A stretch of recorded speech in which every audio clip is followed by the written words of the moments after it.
Plane, and we may have to compensate by moving the probe up one or down one position to gain the best views of the heart. Here's the parasternal long axis view in action. Note the great view of the heart on the screen.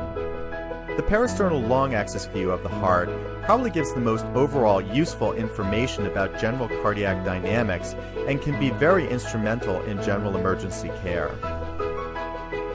To convert the parasternal long axis view of the heart to the short axis plane,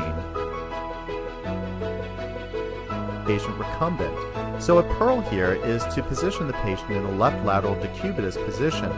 Now this will pull the lung off of the heart and may improve our views from the parasternal position.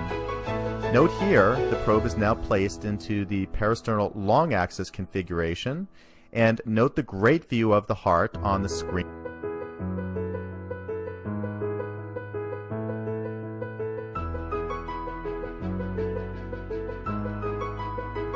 The transducer indicator is aimed to face the patient's right shoulder.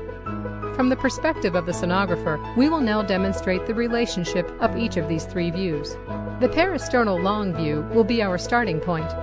The transducer is tilted towards the patient's left shoulder to allow the acquisition of the right ventricular inflow tract, or RVIT view.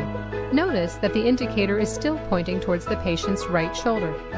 Finally, and starting again from the parasternal long view, the transducer is angled towards the patient's right hip to acquire the right ventricular outflow tract, or RVOT view. Notice that the indicator is still pointing towards the patient's right shoulder. Now we will look at each view to demonstrate the anatomic structures visualized. Notice that in this parasternal long axis view, the aorta is labeled in both the animated heart and the clinical image.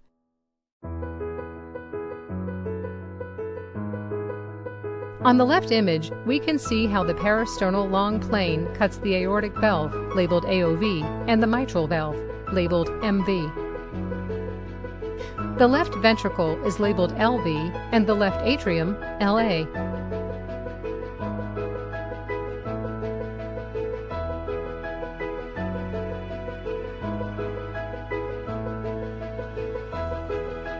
Esophagus, or food pipe. In order to help relax the muscles in the back of your throat and help open up the passageway, you will need to take slow, deep breaths. You will then be instructed to put your chin to your chest and open your mouth. As the doctor begins to push the tube in, you will be asked to swallow. Swallowing makes the tube go down more easily. If you gag when the tube enters your food pipe, the nurse will spray more numbing medicine on your throat to decrease your gag reflex and make you more comfortable.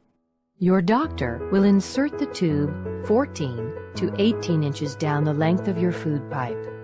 A nearby video screen will confirm that the tube is in exactly the right place to create images of your heart.